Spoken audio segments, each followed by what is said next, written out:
with an open relationship with U.S. technology companies, with our government, our country, our market, and the Chinese Communist Party? Or would we prefer monogamy? With the way things are going, with critical infrastructure and technology and communication being so central to who is going to win the 21st century, are we cool with those U.S. tech companies engaging in this type of work for China that I'm going to talk about? And whether we decide we want the monogamy or the open relationship, I think we at least need to have the talk. And so here in this top 10 VPN report, we learn that in the Xinjiang province, we have a hotbed of some of the most egregious human rights abuses. Uyghurs, other ethnic minorities. I mean, they've got 1.5 million people in concentration camps. They call them re-education camps, but they're essentially concentration camps. And how are they able to keep 1.5 million people locked up, rounded up and locked up? I can't even keep my boomer parents from going to the grocery store during the coronavirus, even though I'm like half an hour away and have told them I will go whenever they want me to. China's able to get the job done because they have a high-intensity surveillance regime, facial recognition, identity checks, retinal scans.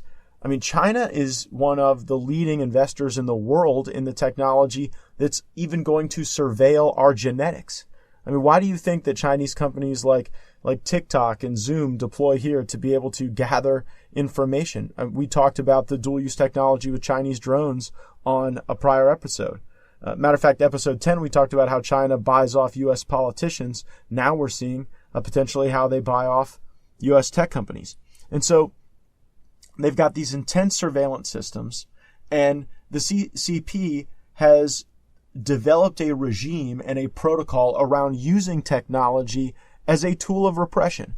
And that's really something important for Americans to think about and orient to, because I think for a lot of us, technology, we don't view that as like our government repressing us. In a lot of ways, technology liberates us. It liberates us to have a car come pick us up wherever we are, or have something delivered to us that we no longer have to go get, or communicate with someone in an easier and more efficient way than we had before. So we view technology almost as a tool of liberation, but that is very much not the case in joyless China. In China, you've got technology fused with the government in a way to hurt people and keep them confined and keep them from speaking out.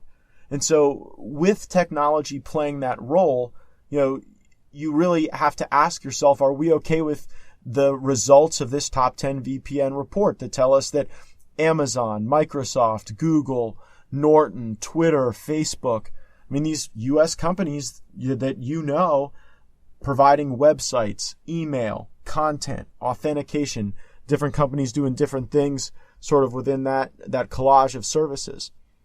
And, would we have been okay with, U.S. companies engaging in, the back end build out for communist Russia, for the Soviet Union? Probably not.